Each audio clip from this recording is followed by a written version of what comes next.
네, 할렐루야. 네, 오늘도 복된 주일 2부 예배 올라오신 여러분들을 환영하고 축복합니다. 앞뒤에 서로 인사하겠습니다. 옆에 만나서 반갑습니다. 축복합니다. 네, 반갑습니다. 네, 기도의 거장 E.M. 바운즈는 그의 책에서 이런 말을 하더라고요. 옷을 만드는 것은 제단사의 일이다. 구두를 수선하는 것은 구두 수선공의 일이다. 그러면 기도하는 것은 그리스도인의 일이다.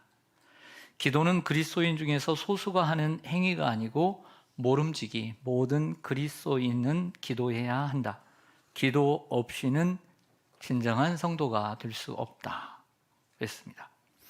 E.M. 바운즈의 다른 책에서 기도 생활을 열심히 하다가 기도가 식어지는 4가지 단계를 얘기합니다. 한번 들어보시고 혹이라도 여러분들이 내가 정말 기도가 식어지는 단계에 또 어느 단계에 있는지 한번 생각해 보시기를 바랍니다. 첫 번째 단계는 기도를 급하게 해치우고 싶은 단계, 그런 단계. 두 번째는 기도의 시간이 그래서 점점 짧아지는 단계. 세 번째 단계는 기도가 자기의 삶의 일과에 있어 이제 중심에 있지 않고 한 구석에 밀려나는 단계. 그리고 네 번째 단계는 기도의 가치조차 인정하지 않는 인생이 되는 단계. 이렇게 기도가 식어지는 4가지 단계를 이야기하더라고요. E.M. 바운즈 목사님이 이야기한 이 기도가 식어지는 4가지 단계에 혹이라도 자신이 들어가 있다면 여러분들은 기도 생활에 심각한 위기를 겪고 있다라고 진단할 수 있습니다. 대표적인 사람이 참 많지만 대표적인 사람이 통일 이스라엘 왕국의 첫 번째 왕인 사울입니다. 사울은 기도를 열심히 하는 사람이었는데 왕이 되고 일이 많아지고 여러 가지 만남이 잦아지고 그러면서 점점 이 기도의 단계를 순서대로 경험합니다. 빨리 해치우려고 하고 기도가 짧아지면서 자신의 삶의 중심이 아닌 구석에 기도가 있게 하고 이제는 기도는 전혀 상관이 없는 인생으로 떨어지는 그의 인생을 살았던 사람이 바로 사울 왕입니다. 근데 성경은 역대상 10장 14절에서 결국에 이렇게 하나님께 기도하지 아니함으로 하나님께서 그를 죽이시고 그의 나라를 하나님께 묻고 기도하는 이새의 아들 다윗에게 넘겨주셨다라고 기록을 해주고 있습니다. 그러므로 기도의 위기를 맞고 있는 성도들은 단순히 내가 기도의 위기라고 생각하면 오산입니다. 단순히 내가 내 신앙생활에서 기도의 영역만 마이너스가 되는 것이 아니라 기도는 하나님과 내 신앙과 그리고 내 삶의 전 영역에 속해 있다는 것을 기억하고 기도의 위기는 내 믿음의 위기임을 우리는 깨달아야 합니다. 예를 들어서 우리의 몸에 한 장기가 크게 상했습니다. 어느 한 장기가 크게 상하면 내 그 장기만 떼어내면 모든 내 건강이 유지되는 것일까요? 그렇지 않습니다. 우리의 장기의 소중한 부분이라면 그 소중한 부분의 한 부분이 완전히 망가졌다면 우리의 몸은 점점 시간이 가면서 망가져가고 죽음의 위협을 느끼는 것처럼 기도는 우리의 신앙의 영역에 중요한 몇 가지 장기가 있는 것처럼 그 장기 가운데 하나와 같다 이렇게 말할 수 있는 것입니다. 그러므로 기도의 위기를 무심코 넘겨서는 안 될 줄로 믿습니다. 우리는 왜 기도해야 할까요? 먼저 기도에 대한 동기부여를 우리가 다시 한번 알지만 다시 한번 회복하기를 원합니다. 첫 번째는요, 기도는 예수님이 우리에게 보여주신 모범이기 때문입니다. 그리스도인은 하나님의 자녀가 되는 순간, 예수를 믿고 거듭나는 순간부터 예수님의 제자라고 성경은 불려집니다. 너희는 제자다. 너희는 모든 족속에게 가서 제자를 삼으라고 얘기합니다. 결국 우리는 예수님의 제자인 줄로 믿습니다. 제자는 누구를 닮아야 되죠? 스승. 지난주 목요일은 우리 어르신 야유회였고 그날은 스승의 날이었습니다. 스승 없는 제자가 없듯이 제자는 그 스승을 잘 배우고 본받아야 진정한 제자가 될 수 있는 거죠. 우리는 그리스도의 제자인 줄로 믿습니다. 예수님의 제자들이 예수님의 기도를 배우지 못한다면 제자의 길을 갈 수 없죠. 예수님의 기도를 배울 때 예수님을 닮아갈 수 있고 제자가 될 수 있습니다. 예수님의 삶을 보면 광야에서 40일을 금식함으로 그의 공생애가 시작되었고, 요한복음 17장 예수님께서 십자가 바로 지시기 전날 밤 대제사장적인 기도를 통해서 그의 삶을 마치셨습니다. 예수님의 사역의 시작과 끝은 기도였죠. 그뿐만 아니라 예수님의 삶 전체가 기도였습니다. 새벽 미명에 날이 밝기 전에 일어나 한적한 곳에 가서 하나님에게 인사를 드리고 하루를 살아가는 데 있어서 많은 사역 가운데 하나님께서 함께해 주시기를 기도했습니다. 병자들을 만나서 고치기 위해서 기도하셨고 영적인 싸움을 위해 밤이 맞도록 기도하신 적이 있습니다. 귀신 들린 여인을 또 귀신 들린 거라사 지역에 그 악한 세력들과 싸우기 위해 그곳에 가서 밤새 산에 올라가 기도하셨습니다. 기도가 습관처럼 몸에 밴 분이 우리 예수님이셨고, 겟세마네 동산에 땀의 상에서는 땀이 땅에 떨어져 핏방울같이 되는 간절한 기도를 하셨습니다. 그뿐만 아닙니다. 십자가에 못 박혀 그 고통 당하시는 가운데서도 자기를 십자가에 못 박는 병사들을 위해 하나님께 용서해 달라고, 저들이 하는 일을 알지 못한다고 기도를 놓지 않으셨습니다. 예수님의 삶 자체가 기도입니다. 예수님은 스스로 기도하는 삶을 사셨을 뿐만 아니라 또 우리가 닮아야 될 뿐만 아니라 삶을 살 뿐만 아니라 우리에게 기도하라고 가르쳐 주셨습니다. 항상 기도하고 낙심하지 말아야 될 것에 대하여 누가복음 18장에 말씀하셨고, 강청하는 자의 기도의 위력에 대해 말씀하셨습니다. 또한 예수님을 따르는 이들이 드려야 할 기도의 모범으로 주기도문을 말씀해 주셨고 가르쳐 주셨고, 구하고 찾고 두드리라고 기도하라고 여러 번 강조하셨습니다. 귀신 들린 아들이 있어서 예수님께 데려왔지만 예수님은 변화산에 올라가셨습니다. 9명의 제자들이 그들을 고치지 못하고 그 귀신이 날뛰는데도 위협하고 그리고 두려워할 때 예수님이 오셨습니다. 믿음이 없는 자들아, 그러면서 그 귀신을 내쫓고 이렇게 말씀하셨습니다. 기도 외에는 다른 방법이 없느니라 라고 하셨습니다. 또한 자신의 이름으로 무엇을 구하든지 시행하리라고 약속하시므로 우리는 항상 기도할 때 예수님의 이름으로, 예수 그리스도 이름으로 기도하는 줄로 믿습니다. 이 시대는 어느 때보다 기도의 위기를 맞고 있습니다. 여러분 그렇게 생각지 않습니까? 30년 전, 40년 전, 20년 전, 10년 전 돌아오면서 한국교회가 기도가 많아진다고 생각합니까? 성도들이 기도가 많아진다고 생각합니까? 줄어든다고 생각합니까? 우리 교회는 기도가 많아진다고 생각합니까? 적어진다고 생각합니까? 그러면 남의 얘기하지 말고 여러분 자신의 이야기를 합시다. 과거에 비해서 여러분들의 기도는 더욱더 진실되며 하나님과 그 사귐의 기도는 즐거운 시간이며, 그리고 또한 그 시간을 귀하게 생각하며 그 시간을 놓치지 않게 해서 얼마나 노력하며, 그리고 그 기도가 여러분들의 기도가 얼마나 간절합니까? 그런 부분에서 여러분들의 기도는 위기 가운데 있다고 생각지는 않으십니까? 혹이라도 그러한 기도의 위기가 있다면 오늘 말씀을 통해서 기도를 회복하시기를 주님의 이름으로 축원합니다. 오늘 제가 설교할 제목이 없어서, 설교할 내용이 없어서 오늘 이야기를 하는 것이 아닙니다. 그냥 이 시간 때우려고 여러분들에게 설교를 준비한 것이 절대 아닙니다. 여러분들이 말씀을 듣고 기도의 위기에 있는 분들이 정말 진정으로 조금 하나라도 변해서 기도의 자리로 나아가고 주님과 기도의 시간을 가졌으면 좋겠다는 그러한 마음으로 설교를 하는 것입니다. 왜 우리는 기도해야 할까요? 두 번째는 하나님의 명령이기 때문입니다. 예수님의 모범으로 끝나는 것이 아니라 성경은 우리에게 기도하라고 명령하고 있어요. 교회 안에서 오래전부터 내려온 아주 전통적인 말이 있습니다. 이 성경은, 말씀은 우리의 영혼의 양식이고 기도는 영혼의 호흡이다 이런 유명한 말이 있습니다. 기도는 영혼의 호흡입니다. 이 말은 어디서 나왔을까? 생각해 보니까 오늘 말씀에서 나온 것 같아요. 데살로니가전서 5장 17절 같이 한번 외우겠습니다. 시작. 쉬지 말고 기도하라. 아멘. 이 말을 쓰면서 온 것 같아요.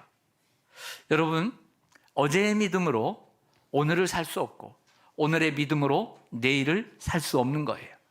만나가 하늘에서 매일 내리듯이 우리는 하나님의 양식을 먹고 하나님과 매일 교제함으로 하루를 살아가는 것입니다. 우리는 매일 만나를 먹어야 합니다. 마찬가지로 어제의 기도로 쌓아놓은 기도로 오늘 주님과 교제하는 것이 아닙니다. 어제의 기도로 오늘을 사는 것이 아니라 오늘의 기도로 오늘을 사는 것이고 내일의 기도로 내일을 사는 것입니다. 사랑하는 여러분, 기도가 영혼의 호흡이라면 기도는 하고 싶어서 하는 것이 아니라 살기 위해서 하는 것이라는 생각이 들었습니다. 호흡은 중단하면 죽잖아요. 우리가 호흡을 한 2분 동안 하지 않으면 아마 죽을 것 같아요. 숨을 쉬기 때문에 살고 있는 것이 아니라 도리어 살기 위해서 숨을 쉬는 것처럼 우리는 기도를 살기 위해서 기도해야 합니다. 그리스도인이 살기 위해서는 기도해야 할 줄로 믿습니다. 반대로 기도하지 않는 그리스도인은 그 영혼이 죽은 그리스도인과 같다라고 말할 수 있는 거죠. 오해는 하지 마십시오. 쉬지 말고 기도하라는 말은 살아있는 하루 24시간을 기도하라는 게 아니에요.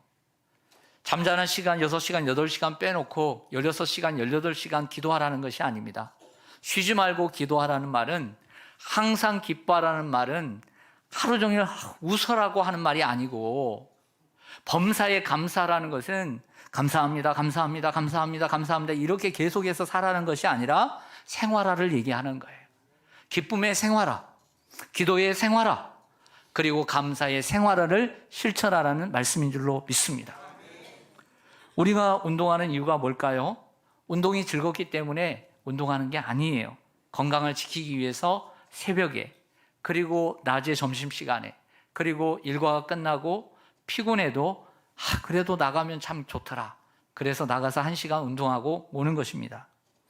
여러분, 그러나 건강을 위해서 우리가 운동을 하는 것처럼, 또 우리가 불행하지 않고 남에게 또 짐이 되지 않기 위해서 운동하는 것처럼 우리가 기도하는 이유도 같은 이치입니다. 우리가 하나님 앞에 기도하고 엎드리는 것은 육체적으로 피곤하고 고단한 일이에요.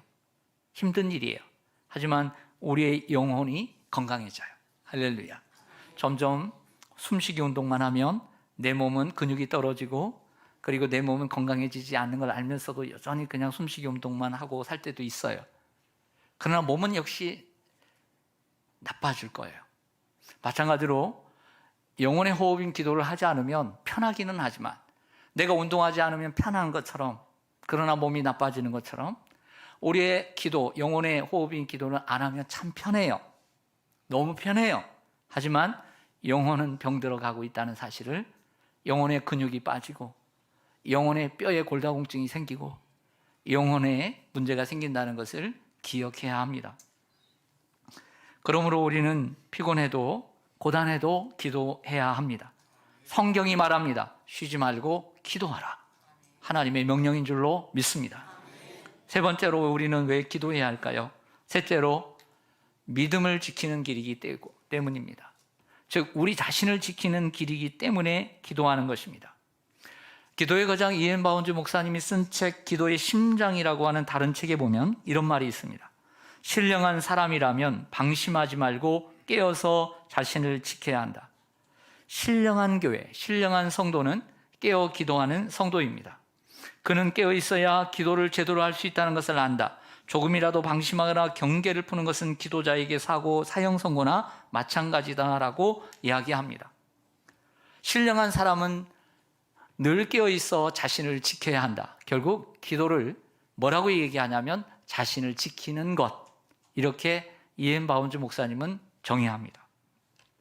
기도를 한다는 것은 깨어 있다는 것이고, 깨어 있기 때문에 자신을 지킬 수 있는 거죠. 병사가 맨날 잠만 자고, 그리고 보초를 서지 않으면, 경계를 서지 않으면 남들이 알고 북한이 내려오고, 그리고 이 지역에 있는 악한 사람들이 우리나라를 먹으려고 하지 않겠어요? 그런 것처럼 우리가 깨어 있어야 우리 자신을 지킬 수 있는 거예요. 할렐루야. 말씀 보겠습니다. 화면을 보면 베드로전서 5장 9절입니다. 시작. 근신하라, 깨어라. 너희 대적 마귀가 우는 사자같이 두루다니며 삼킬 자를 찾나니. 아멘. 참 하나님의 말씀은 참 경계가 되는 것 같아요. 이런 말씀이 있어서 그래, 내가 더 깨어 있어야지. 악한 마귀가 우는 사자와 같이 삼킬 자를 찾는데 내가 그 사자의 악한 마귀의 먹이가 되면 안 되지 라고 하면서 이 말씀이 나를 깨울 때가 있습니다. 예수님은 제자들에게 깨어 기도하라고 여러 번 권면하셨습니다. 마가복음 14장 37절과 38절 같이 읽습니다. 시작. 시몬아, 자느냐? 내가 한 시간도 깨어 있을 수 없더냐? 시험에 들지 않게 깨어 있어 기도하라. 아멘. 베드로에게 얘기했습니다. 그러자 베드로와 야고보와 요한이 잠을 자고 말았던 것이죠.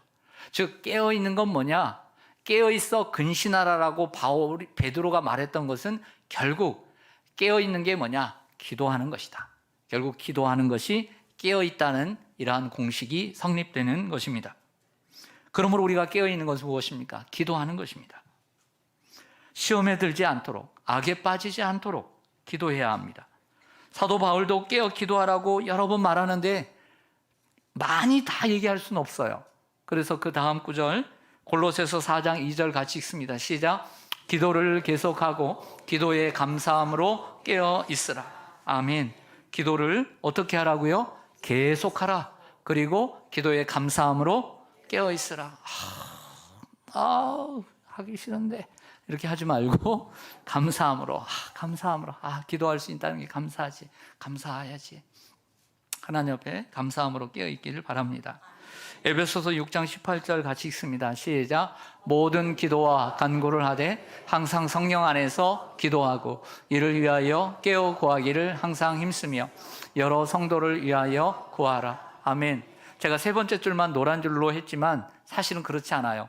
기도의 메시지는 사실은 첫째 줄에도, 둘째 줄에도, 셋째 줄에도, 넷째 줄에도 기도가 다 있어요. 근데 노란 줄로 다 하면 식상할까 봐 키워드만 한 거지. 보세요. 모든 기도와 간구를 하되 항상 성령 안에서 기도하고 이를 위하여 깨어 구하기를, 기도하기를 항상 힘쓰며 여러 성도를 위하여 기도하라. 매 줄마다 노란 줄을 쳐야 되는데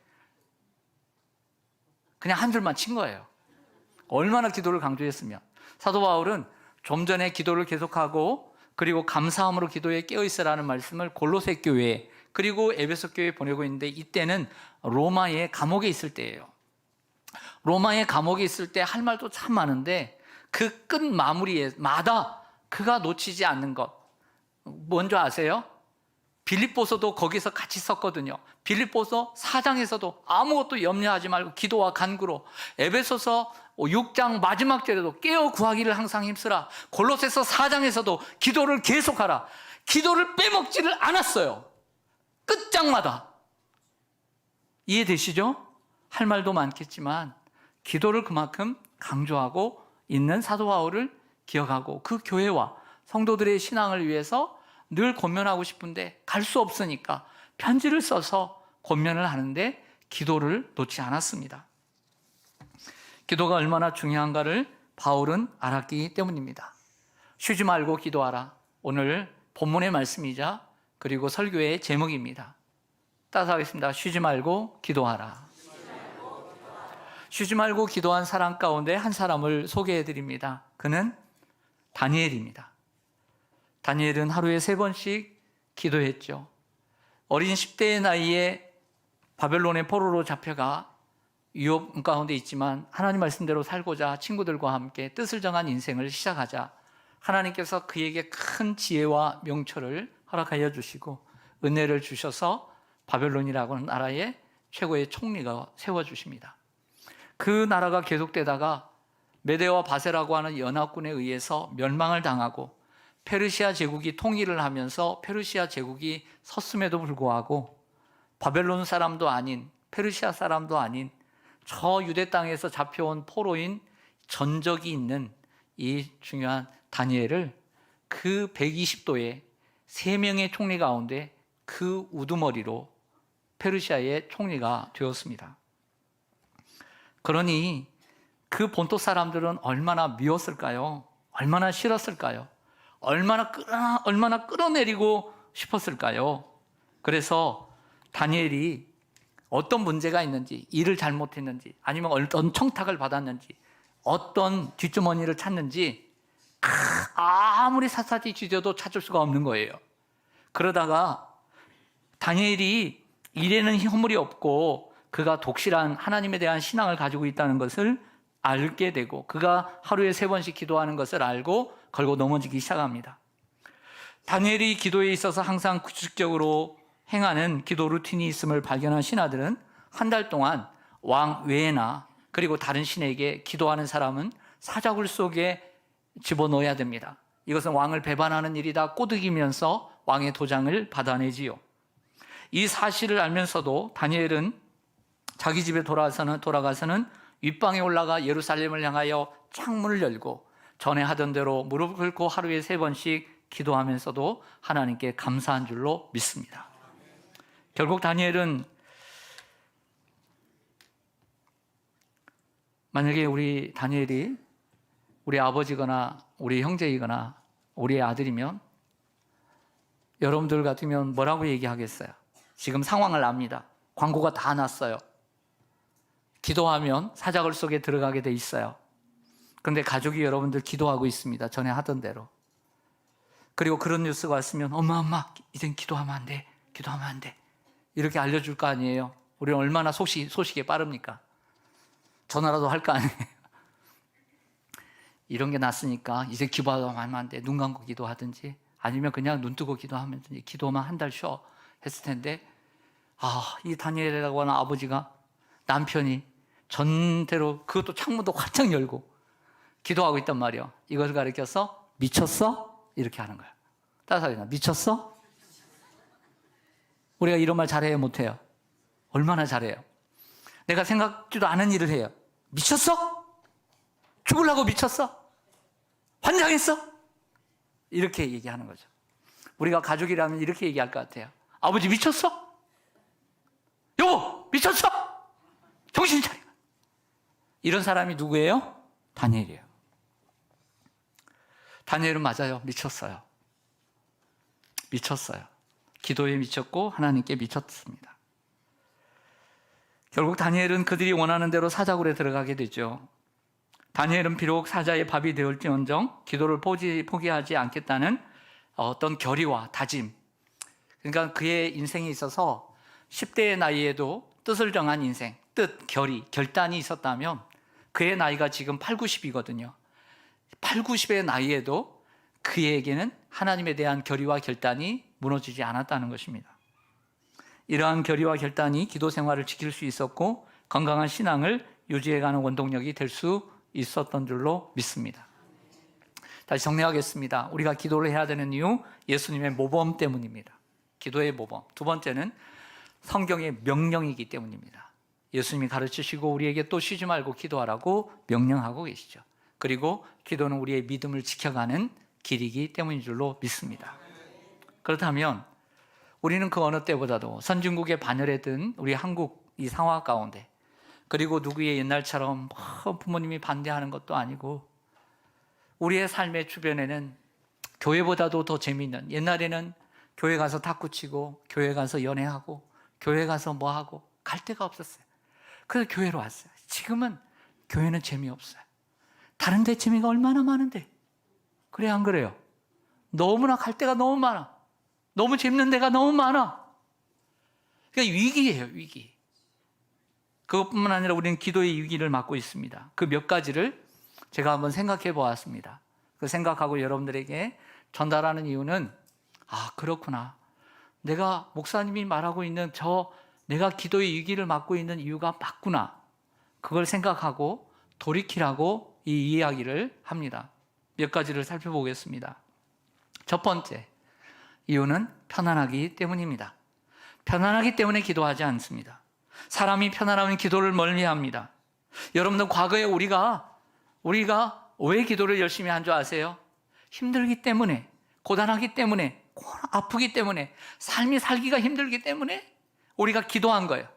가난하면 가난을 벗어나고 부자가 되고 싶어서 기도했고, 몸이 아프면 그 아픈 몸을 낫기 위해서, 건강한 삶으로 살기 위해서 기도했던 것입니다. 물질이 없어서 지질이 가난해요. 나도 좀 부자가 되고 싶고, 나 어떻게 되고 싶고, 그래서 기도한 겁니다. 그리고 옛날에는 가족 간에도 불화가 많았어요. 맨날 옆집 보면, 우리 집 보면 맨날 칼부림 나고 싸우고 평안이 없어. 그 배경에는 어떻게 보면 물질이 부족하고 배움이 부족하고 여러 가지가 이유가 있을 거예요. 그러나 지금은 옛날보다 싸움이 잦아들었어요. 부부가 많이 화해해요. 문제가 덜어요. 많이 배워서 지혜롭게 문제를 타개해 가요. 싸움이 줄어요. 편안해지는 것이죠. 편안히 사는 방법을 깨달아가요. 그러다 보니 편안해졌어요. 기도할 이유가 없는 거예요. 문제가 없으니까 기도하지 않게 됩니다. 편안하고 문제가 없으니까 기도의 필요성을 느끼지 않게 되는 것이다 라는 이런 생각을 해보았습니다. 두 번째는요, 편한 것을 추구하는 인간의 속성 때문이에요. 편한 것을 추구하는 삶 때문이다. 이 말은 우리 인간의 속성이 어려운 일보다는, 힘든 일보다는 쉬운 일을 선택하는 속성이 있기 때문입니다. 자, 첫 번째와는 달라요. 사람은 보통 편한 것을 추구하게 되어 있습니다. 세탁기가 있으면 세탁기에다가 맡기지 내가 빨래를 하려고 하진 않아요. 로봇 청소기가 윙 하고서 돌아다니면 윙 소리 나는지는 모르겠어요. 안 봐봤어요. 근데 윙 소리가 나서 확 청소하는데 지가 청소하게 하지, 내가 왜 청소할 필요가 뭐 있어요? 그런 거죠. 전화가 있거나 텔레뱅킹이 있으면, 토스가 있으면 계좌이체 시키면 되지 부모님께 굳이 자주 안 가도 되는 거죠. 그전에는 가야 되는데 2번 갈까 1번 가고 10번 갖고 1번 가고, 그냥 전화하면 되고, 그리고 뭐 필요하세요? 돈 보내주면 되는 거고, 편해지는 걸 선택하지 자주 안 가려고 하는 거죠. 다는 아니에요. 이처럼 인간의 속성은 편한 것을 찾는 속성이 있습니다. 기도도 그렇습니다. 우리의 처한 상황에서 편한 것을 찾게 됩니다. 기도하는 시간보다 TV 보는 게 훨씬 편합니다. 기도하는 시간보다 자는 게 훨씬 편하고, 새벽 기도하는 시간보다 잠자는 게 편해요. 여러분, 새벽에 정말 너무나 달게 너무 달아. 달게 자고 있는데 알람이 울려. 힘들게 일어나는 게 쉬워요? 계속 자는 게 쉬워요? 계속 자는 게 쉽죠. 쉬운 것을 선택하고자 하는 인간의 속성 때문에 기도가 멀어지는 거예요. 이스라엘의 사울왕이 앞에도 얘기했지만, 저는 이렇게 생각해요. 기도하는 일을 몰라서, 기도하는 것이 중요한 줄 몰라서 기도하지 않았다고 생각진 않아요. 절대 100%. 기도가 중요한 거 알아요. 그러나 기도하는 것보다 일하는 것이 편하거든요. 왕이 되고 보니까 서명할 것도 많고, 회의도 많고, 만남도 많고, 그리고 여기도 가야 되고, 길갈도 가야 되고, 갈멜산도 가야 되고, 여리고도 가야 되고, 부르는 데도 많고, 찾는 사람도 많고, 대접하는 사람도 많고, 기도하는 것보다 정사를 논하는 것이 더 쉽거든요. 하나님 앞에 나가 30분, 1시간 동안 기도하는 것보다 사람 만나는 게 편하거든요. 재밌거든요. 교회 안에서도 보면 30분 동안 회의하고 1시간 동안 회의하는 건 쉬워요. 그러나 3분 동안 기도하는 건 어려워요. 교회에 나와서 일하는 건 쉬워요. 내게 맡겨진 일들 해야 하니까 일하는 거 쉬워요.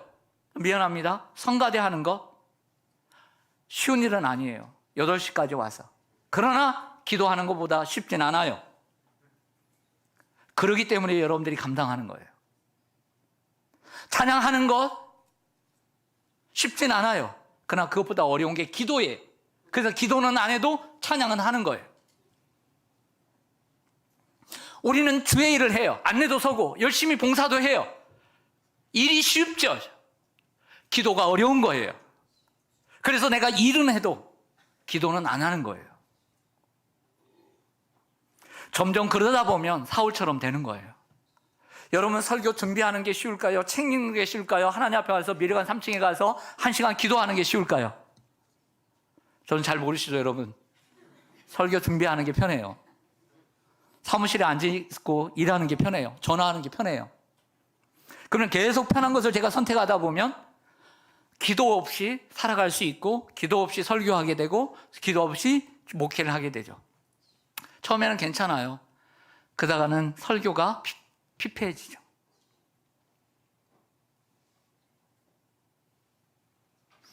여러분들도 일하는 거 편해요. 우리 장로님들, 우리 안수집사님, 권사님들 교회 나와서 일하는 게 편해요. 근데 그건 누구나 할 수 있어요. 그러나 기도하는 건 어려워요. 너무나 일만 좋아하지 마세요. 일은 중요해요. 그러나 올바르게 일을 하기 위해서 기도하는 거예요. 할렐루야. 둘 다를 같이 해야 돼요. 사람도 마찬가지입니다. 기도하는 일은 세상 일보다 편하지 않고 재밌지 않아요.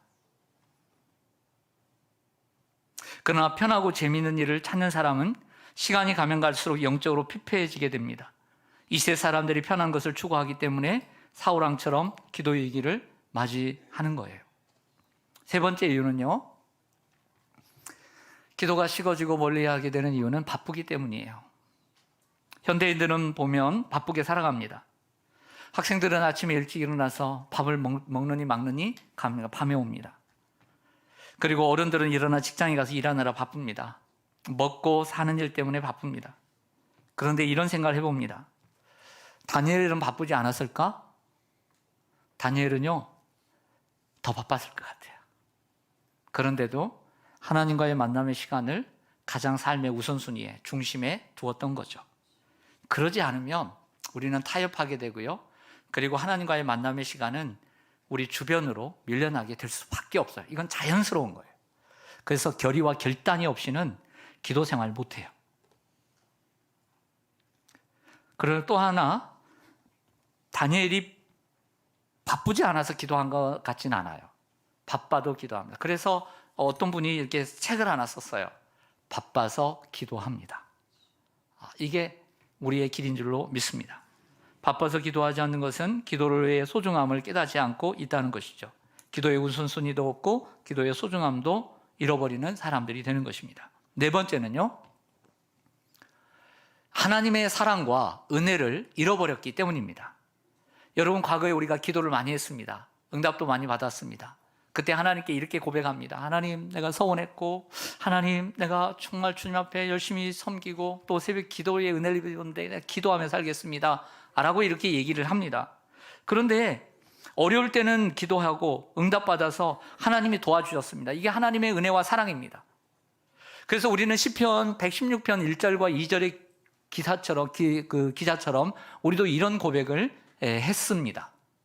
같이 한번 고백해 보겠습니다. 시작. 여호와께서 내 음성과 내 간구를 들으심으로 내가 그를 사랑합니다. 그의 귀를 내게 기울이셨으므로 내가 평생에 기도하리이다. 내가 주님께서 응답해 주셔서 주님 사랑하게 되었고요. 내 음성을 들으시고 주님의 귀를 기울이셨으므로 내가 평생 기도하겠습니다. 이렇게 우리가 알게 모르게 하나님 앞에 서원한 기도 했을 거예요. 그런데 시간이 가면서 이렇게 고백한 게 엊그제 같은데 잊어버려요. 결국 하나님의 은혜와 사랑을 잃어버리고, 내가 그때 기도할 때 내가 너의 모습을 보고 내가 너를 책임져 주겠다고 약속했단다. 그랬거든요. 진실된 건 하나님께서 내가 정말 천부의 여지 없어서 손 들고 갑니다 하면서 그 마룻바닥에서 주님께 엎드려 눈물 뿌려서 기도했던 순간을 하나님은 잊지 않으시고 우리의 평생을 책임져 주세요. 할렐루야. 근데 우리는 그것을 너무나 쉽게 잊어버리는 거죠. 다섯 번째는요, 사명감이 떨어졌기 때문입니다. 사명감이. 모세를 보면, 어떤 면에서 보면 모세는 목회자입니다. 애굽의 왕궁에서의 40년, 미디안 광야에서 40년, 그리고 광야에서 40년 이스라엘 백성들을 이끌었던 80세에서 120세까지는 이스라엘의 목회자였어요.